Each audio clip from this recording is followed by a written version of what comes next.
nouvelle âme puisse venir vers toi. Amen. Père, toi qui connais tout de tout le monde, Seigneur. Alléluia, Jésus. Seigneur, ce soir.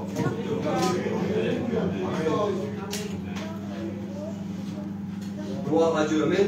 Merci Seigneur. Je bénis Dieu en vérité ce soir, je suis déjà béni dans mon cœur. Gloire à Dieu. Gloire à Dieu, merci Sauveur. En vérité, moi cet après-midi, ça m'a travaillé un petit peu dans mon cœur. Tous ces problèmes qu'on a pu rencontrer avec mon frère, on vous a dit. Et puis, il semblerait que il y a des prières qu'on formule dans le secret. Il y a des prières qu'on ne peut pas exposer devant les gens. La prédication, ça commence. En vérité, c'est compréhensible. Parce que déjà d'une, tu ne vois pas l'intérêt. Et puis bien souvent, c'est pas parce que tu vas prier devant moi que j'aurai une solution pour toi. C'est vrai. Donc finalement, c'est logique. Finalement, quand on y réfléchit, c'est un petit peu logique. Puis, en méditant la parole de Dieu et en priant le Seigneur, et nous les serviteurs, on lit quand même pas mal la Bible. Alors, je ne vais pas dire beaucoup, ça serait prétentieux, mais aujourd'hui c'est mon quotidien. Et puis je pense que tous les chrétiens doivent faire pareil. La parole de Dieu, on en dépend. Et puis quand on dépend de la parole de Dieu, on a besoin d'un réconfort, on a besoin d'écouter Dieu nous parler, on a besoin d'une direction, on a besoin d'une image, on a besoin d'une vision, on a besoin d'une force qui est en nous, non serait-ce que pour vivre notre quotidien. Et puis, en regardant la parole de Dieu, il y a un message que Dieu a transmis dans mon cœur. Et ce soir, j'ai envie de le transmettre au peuple de Dieu. Amen. Amen, gloire à Dieu. Et puis, je regardais le texte de la parole de Dieu. Et puis, on va regarder ensemble un texte qui est central de la parole de Dieu. Amen. Alors, quand je dis central, je me fais comprendre et je prends 2 petites minutes, je m'attarde dessus, c'est important, mon sauveur. C'est qu'on a tous une connaissance de ce que Jésus a fait pour nous. Ce soir, je m'adresse au peuple de Dieu. Je sais que même ceux qui ne sont pas réellement engagés par les eaux du baptême, je sais qu'aujourd'hui, la plupart d'entre nous connaissent l'Évangile, connaissent la parole de Dieu, ils connaissent ce fameux texte qui se trouve dans l'Évangile de Jean au chapitre 3 et au verset 16, que Dieu a tant aimé le monde qu'il a donné son Fils unique afin que quiconque croit en lui ne périsse pas, mais qu'il ait la vie éternelle. Nous avons tous, quelque part parlant, compris l'importance du sacrifice de Jésus. Il a fait tout ça par amour, mon frère. Il a fait parce qu'il t'aime. Il a fait parce qu'il m'a aimé le premier. Et puis moi, aujourd'hui, je me sens dans mon cœur, en retour, je l'aime autant, finalement. Je lui donne le retour de la médaille, si je pourrais dire ainsi. Et ça, on a tous bien compris. Mais ce soir, j'ai envie de parler d'un verset central de la parole de Dieu, et je vais me faire comprendre pourquoi je dis central. Parce que le Seigneur, dans son ciel de gloire, avant qu'il se fasse fils de l'homme, Jésus n'a pas été créé, on soit bien d'accord. Jésus, il est créateur. Amen. Jésus, lui, a tout créé. Il a créé l'homme, il a fondé la terre, il a tout fait par ses mains. Par sa parole, tout a été créé. Et puis, on va regarder ce texte qui est merveilleux. Et puis on va voir que le Seigneur, dans son ciel de gloire, avait déjà préparé cette réunion. Amen. Et je vais vous le prouver finalement, par la parole de Dieu, pas par moi. Et puis, on va regarder ensemble que le Seigneur non seulement avait déjà préparé cette réunion, mais il va au-delà. Il savait, il connaissait déjà nos cœurs. Amen. Et excusez-moi, mais je n'ai pas d'autre mot. Il nous connaissait avant que nous sommes sur terre, qu'on soit créés, qu'on soit enfantés, si vous préférez. Il connaissait déjà ton état. Mais c'est terrible, Seigneur. On a un Dieu merveilleux. Amen. Et donc, c'est pour ça que le Seigneur, finalement, dans son ciel de gloire, il s'est fait fils de l'homme, il est descendu sur terre, il est passé par la croix, par amour, mais pour une mission en particulier. Gloire à Dieu, amen. Et sans plus tarder, on va lire un texte de la parole de Dieu qui se trouve dans l'évangile de Luc, au chapitre 4 et au verset 18.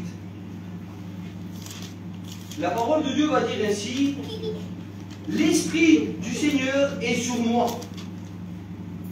parce qu'il m'a oint. Amen. Pour annoncer une bonne nouvelle aux pauvres.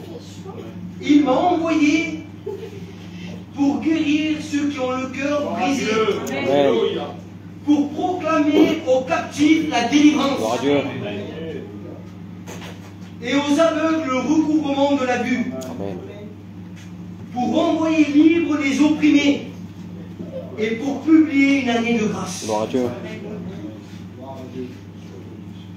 Merci Seigneur. Je ne sais pas si vous réalisez ce texte de la parole de Dieu, mais Jésus a une mission particulière. Il s'est fait fils de l'homme pour une mission spécifique. Il est descendu de son ciel de gloire pour justement une mission qui est spécifique à ton cœur. Et la première mission que Jésus a, c'est annoncer la bonne nouvelle aux pauvres. Gloire à Dieu, amen. Et alors on peut prétendre et on peut comprendre le texte de plusieurs manières. Quelle est cette bonne nouvelle aux pauvres? Et ce soir, j'aimerais, avec l'aide de Dieu, vous dire un petit peu ce que Dieu a mis dans mon cœur. La bonne nouvelle que Jésus a pour chacun d'entre nous, et pour toi en particulier, c'est d'annoncer la bonne nouvelle. Et la bonne nouvelle, qu'est-ce que c'est? Eh bien, c'est la parole de Dieu. Amen. La bonne nouvelle, c'est de te dire qu'il y a une solution à ton problème. Alléluia. Parce que la parole de Dieu va préciser qu'il s'adresse aux pauvres. C'est ce que la parole de Dieu va dire. Et puis quand on regarde le mot pauvre, on pourrait de suite imaginer et penser que Jésus parlerait d'une pauvreté peut-être matérielle, financière. C'est un petit peu comme ça qu'on pourrait le voir. Mais qu'en réalité, Dieu ne parle pas à ces personnes-là en particulier. Je crois que ça pourrait aussi. On pourrait l'introduire dans la pauvreté, finalement, dans quelqu'un qui est pauvre. Mais ce n'est pas le but du Seigneur. Le but du Seigneur, c'est de s'adresser à un cœur qui est pauvre. Et ça, il ne parle pas de tes finances, et encore moins de ta pauvreté matérielle. Le Seigneur s'adresse en particulier à un pauvre. Et j'aimerais prendre un petit peu la signification du mot pauvre. Le mot pauvre, quand on regarde réellement, c'est quelqu'un qui est dans le besoin, mais pas que financier. Et ça, on peut le constater, j'en suis sûr et certain que chacun d'entre nous l'a pu le vivre, ça. De voir une personne passer par une situation compliquée, un problème en particulier, peut-être même une maladie, peut-être même une... Vous m'avez compris en vérité, je n'ai pas envie de m'argumenter dessus. Et la seule parole qui nous sort, bien souvent, on va dire le pauvre, la pauvre. Il semblerait qu'il y a quelque chose qui tourne pas rond et ça nous fait de la peine. Et quand ça nous fait de la peine, on a cette sensation de dire le pauvre ou la pauvre. Et puis le Seigneur s'adresse à ce cœur-là. S'adresse à ce cœur qui est pauvre. Amen. Par sa situation, amen. Non seulement peut-être financière, mais il va au-delà. Il s'adresse à cette personne qui est pauvre dans son cœur et qui a besoin de la parole de Dieu. Amen. Pourquoi elle a besoin de la parole de Dieu? Parce que laisse-moi te dire qu'un cœur sans Jésus, c'est un cœur qui est pauvre. Un cœur qui est pauvre, c'est un cœur qui est malheureux, c'est un cœur qui est triste, c'est un cœur qui n'a rien qui va, il n'y a plus de solution, c'est quelqu'un qui est au plus bas. Et on plaint cette personne-là en disant bien souvent, il est pauvre ou la pauvre tout simplement. Et ce soir, le Seigneur voudrait s'adresser à ce cœur qui se sent pauvre dans sa vie. Il aimerait te dire, je suis descendu de mon ciel, je suis passé par la croix pour t'annoncer qu'il y a une bonne nouvelle pour toi. Amen. Gloire à Dieu. Amen. Et puis on regarde de suite la deuxième mission de Jésus. La deuxième mission de Jésus, il semblerait que c'est par priorité. La première, c'est de sauver ton âme. Amen. C'est de venir à ton secours et te donner la richesse finalement que tu mérites dans ton cœur. Celle qui est la réconciliation avec Dieu. Amen. Et on ne peut pas passer à côté, c'est la priorité de Jésus. Amen. Et puis la deuxième priorité que Christ a, il va s'adresser, il veut guérir un cœur brisé. C'est une mission spécifique. Et puis, quand on regarde un petit peu le contexte de l'histoire de ce verset de la parole de Dieu, c'est une mission particulière. Le Seigneur avait déjà vu ton cœur brisé, et puis de son ciel de gloire, il s'est dit, ils ont besoin de moi. Il faut que je descende et que je répare ce cœur. que je vienne de guérir. C'est comme ça, les frères. En vérité, c'est ce que Dieu, je ne sais pas, essayer d'imaginer un petit peu le Seigneur, ce qu'il a pu ressentir dans son ciel. C'est ce qu'il a ressenti. Au Seigneur ne serait pas descendu. C'est parce qu'il t'aime, il a vu ton état. Et puis, quand on regarde un petit peu un cœur brisé, un cœur brisé, c'est pas comme quelqu'un qui a une anomalie dans son cœur. Quelqu'un qui est malade du cœur, c'est une anomalie spécifique et un petit peu générale, et aujourd'hui, on en fait partie, on en connaît un petit peu autour de nous. Quelqu'un qui est malade du cœur, aujourd'hui on a des cardiologues, qu'avec certains traitements, ils peuvent, tant bien que mal, soigner le cœur. J'ai bien dit soigner. Soigner le cœur, lui porter une deuxième vie. Et puis, tout qu'on fait, je vous dis ça pourquoi? Parce que le Seigneur, lui, c'est pas un cardiologue. Le Seigneur, lui, vient pour guérir ton cœur qui est brisé. Et quand on va voir un cardiologue, on ne peut pas lui argumenter en lui disant ben, j'ai besoin de toi. Alors j'essaie d'imaginer un petit peu, je vous fais rentrer un petit peu dans ce que Dieu a mis dans mon cœur. Qu'est-ce qui vous arrive? Ah ben j'ai mon cœur, il est brisé. En vérité, je vous le dis, à mon avis, le cardiologue il va de suite vous envoyer voir un psy ou un psychologue ou un psychiatre. Parce qu'on ne peut pas réparer un cœur brisé. Un cœur brisé, ça ne se répare pas. Le seul moyen de colmater les blessures d'un cœur brisé, c'est le temps. C'est ce que les hommes aujourd'hui argumentent. La médecine argumente comme ça. On va dire il faut laisser le temps au temps. Et puis votre cœur, avec le temps, vous passerez peut-être à autre chose. Il est vrai. Il est vrai. Mais ta blessure, il reste. Elle sera peut-être colmatée, peut-être poncée, peut-être soignée d'une manière, mais en réalité, dans ton cœur, il n'est pas guéri. Il n'est pas guéri, je vous dis ça pourquoi? Parce que aujourd'hui c'est un fléau. Et je comprends mieux pourquoi Jésus, dans sa mission, il va mettre le cœur brisé en deuxième position. Parce que du cœur, finalement, le cœur, qu'est-ce que c'est finalement? C'est là où siègent tous les sentiments de l'homme.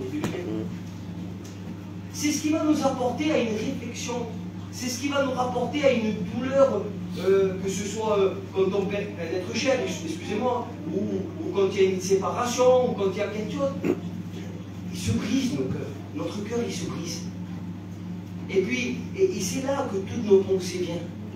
Et puis quand on regarde un petit peu la Bible, on parcourt la parole de Dieu, on peut constater que le cœur a une grande importance pour le Seigneur. Amen. Quand on regarde dans le livre des Proverbes, il va dire « Gardez votre cœur plus que toute autre chose. Amen. Car de là jaillissent les sources de la vie. » C'est pas rien, Seigneur. Je ne sais pas comment vous essayez de voir ça, mais le cœur, finalement, a une grande importance chez l'homme, évidemment, parce que ça nous permet de vivre, mais pour Dieu aussi. Et c'est sa mission première. Il vient, il veut guérir ce cœur qui est brisé. Et quand on voit qu'il nous conseille de le garder, c'est pas non plus anodin. Le cœur doit savoir se garder de certaines choses. Il y a certaines conversations qui nous font mal. Il y a certaines situations qui vont blesser nos cœurs. Tout dépend de l'endroit où on va s'y trouver. Tout dépend de ce qu'on va faire. Il y a le regret qui s'installe dans le cœur de l'homme. Et en vérité, je vous le dis, j'en suis sûr que chacun d'entre nous l'a déjà vécu, un regret, il n'y a pas plus mauvais qu'avoir un regret dans le cœur. Surtout quand on ne peut plus faire marche arrière. Seigneur. De vivre avec un regret dans le cœur, en vérité, je vous le dis, je ne sais pas vous, mais en tous les cas, pour moi, j'ouvre mon cœur avec vous, ah ben c'est difficile. Peu importe la situation que nous pouvons vivre, même s'il y a des moments de joie dans notre vie, quand on a un regret dans notre cœur, quand il y a une blessure dans notre cœur, en vérité, elle refait toujours surface. Alors je comprends mieux la mission de Jésus. Jésus voudrait guérir ce cœur qui est brisé. Amen. Peut-être ce soir tu es venu avec un cœur brisé. Tu es peut-être venu avec un sentiment d'abandon dans ton cœur. Les gens ne te comprennent pas, peut-être ta femme, ton mari, peu importe, tes enfants, une incompréhension totale, un regret que tu vis, une séparation qui t'a fait mal. Ah ben laisse-moi te dire que le Seigneur a pour mission de réparer ton cœur. Amen. Ce soir, le Seigneur délivre un grand message en vérité. Délivre un message que nul homme sur terre est capable de faire. Je ne sais pas qu'est-ce que vous allez en faire de cette réunion, mais ce soir, j'aimerais vous attirer dans l'importance des missions que Jésus avait pour chacun d'entre nous, et pour toi ce soir en particulier. Le Seigneur en a marre de voir ton cœur brisé, de vivre avec les remords, ou peut-être vivre avec, je pourrais dire ainsi, avec le passé. Ça existe. On peut faire des beaux sourires à tout le monde, mais dans notre cœur, on vit dans le passé, et cela nous fait mal. Et on n'a aucun moyen de le réparer, et encore moins de le guérir. Et je vous dis ça pourquoi? Parce que ce soir, le Seigneur a une solution. Amen. Et pour ce cœur brisé. Et puis la parole de Dieu continue, et j'aimerais m'attarder, c'est que il va dire qu'il délivre. Il délivre les captifs. Et ça, c'est une troisième mission de Jésus. Et tu pourrais me dire, mais moi, je ne suis pas captif. C'est vrai. Parce que quand on regarde le contexte du mot captif, on peut regarder dans la parole de Dieu quelqu'un de captif. Eh bien, c'est quelqu'un qui a perdu une guerre et qui est sous la captivité avec des personnes qui ont gagné et conduit la guerre. Ça voudrait dire en deux mots que cette personne-là ne dépend plus de lui, mais il dépend de la personne qui le tient captif. Il est vrai. Il est vrai que quand on regarde cette métaphore comme ça, c'est un petit peu compliqué. Mais en réalité, le Seigneur ce soir, il sait qu'il y a encore des cœurs captifs. Le Seigneur parle dans le sens spirituel. Peut-être tu te sens libre dans ton corps physique. Oui, tu es capable de faire beaucoup de choses et d'aller où tu veux. Personne ne te retient. Mais dans ton cœur, tu es captif par quelque chose. Et ce quelque chose peut être beaucoup de choses.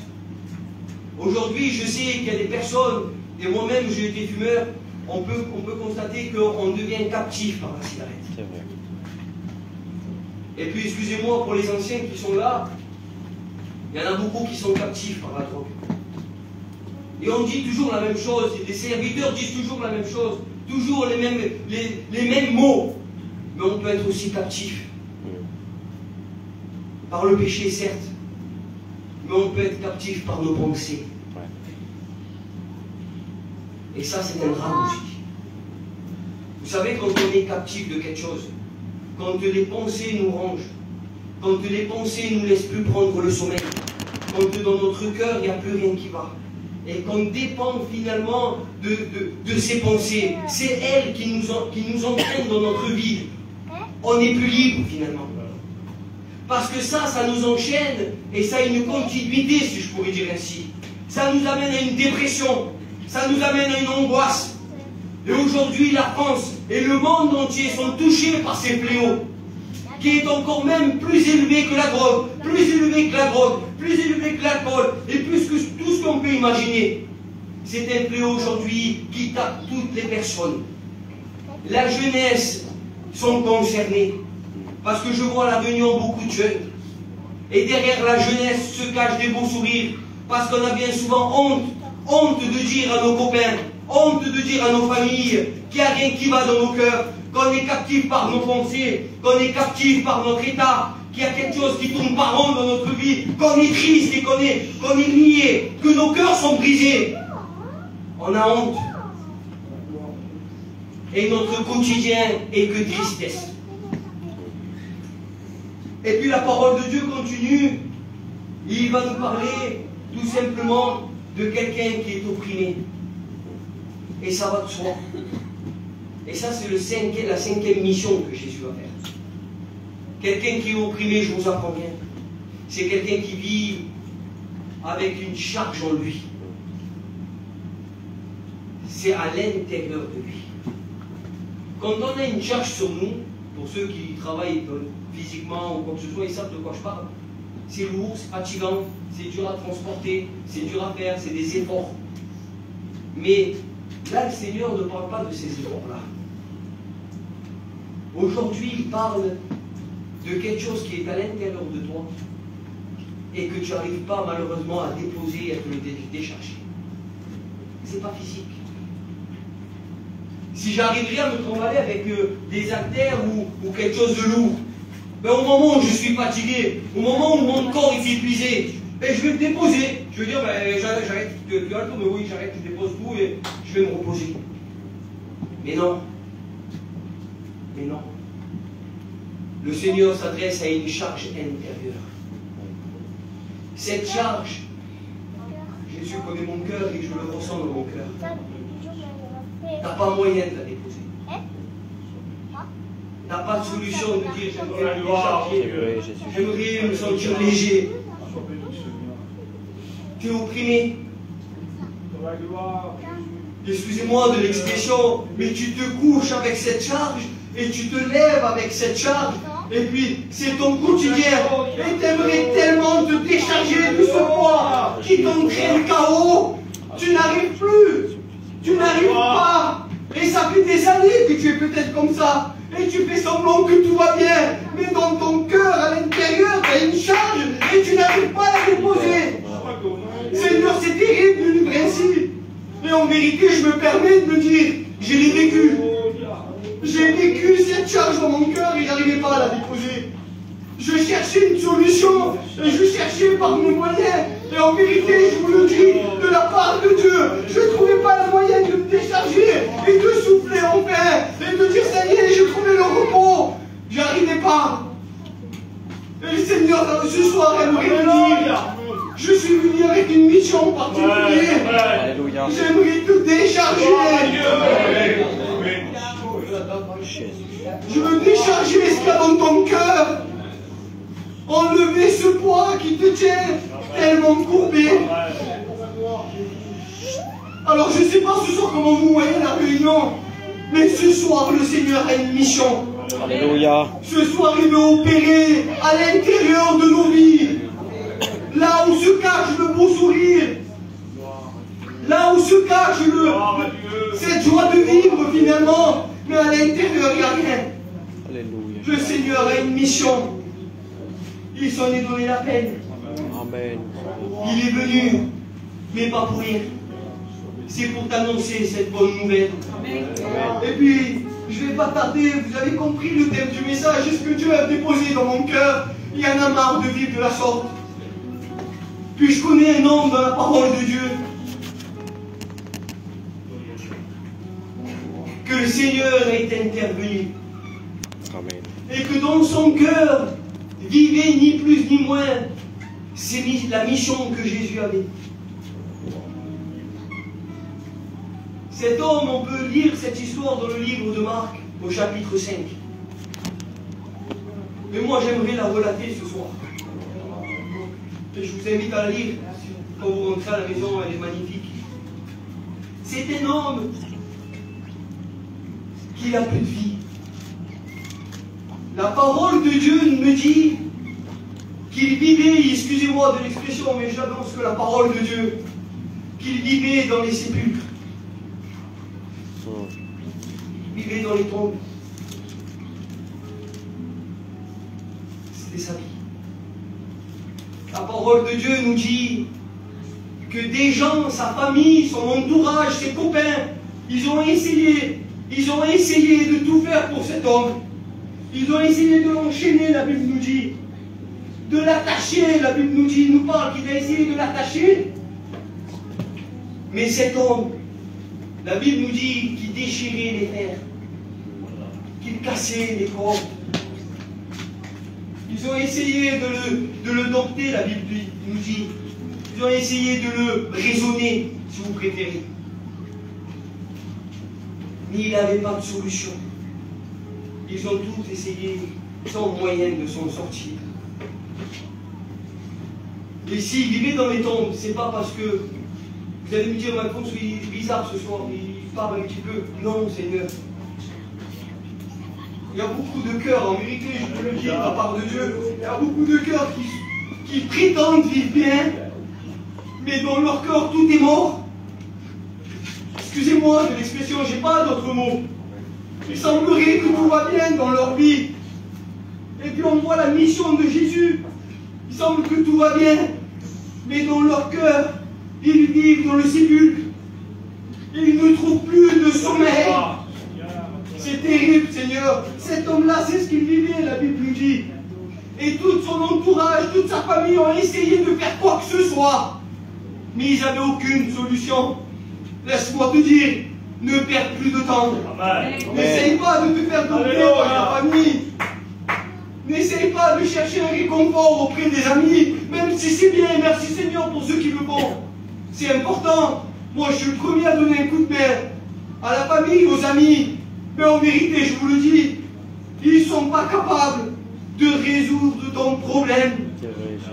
Celui qui est capable de résoudre ton problème, c'est celui que nous sommes chers de toi. Il t'a vu, il veut guérir ton cœur. Pas seulement le soigner, pas essayer de le colmater, mais il veut venir le guérir. Amen. Alors ce soir, je ne sais pas ce que vous allez faire de cette réunion, mais en vérité, je vous le dis, on dépend tous du Seigneur. Amen. Il a une bonne nouvelle pour toi. Arrête de vivre accablé. Arrête de supporter cette charge intérieure. Oh, ce soir, tu es capable.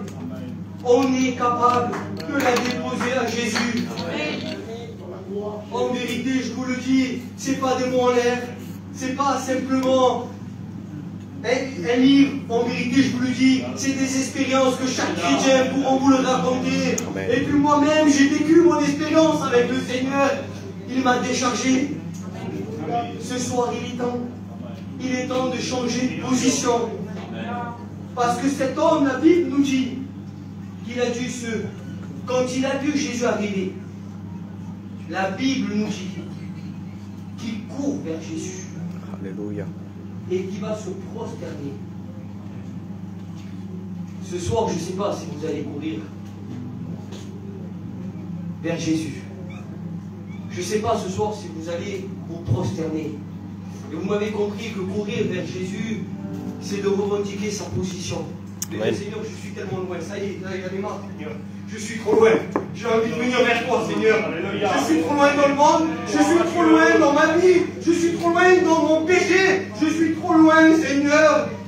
Je suis trop loin dans ma situation. J'ai plus de force pour y arriver. Alors ce soir, j'aimerais courir vers toi. Amen. J'aimerais me présenter comme cet homme, Seigneur. C'est important, Sauveur. Ce soir, est-ce que tu es capable de courir? Alléluia. Est-ce que tu es capable de dresser une prière à Dieu et de lui dire, Seigneur, ça y est, j'ai compris ta mission. J'ai compris la mission pour laquelle tu es venu. Tu es venu pour sauver mon âme. Tu es venu, Seigneur, pour me racheter, pour me réconcilier avec Dieu. Mais tu es venu aussi pour me décharger. Amen. Tu es venu aussi pour enlever cette charge qui est en moi depuis des années. Seigneur, tu es venu m'apporter une solution. C'est pas rien, Sauveur. Je ne sais pas comment vous voyez la réunion, mais je suis béni dans mon cœur.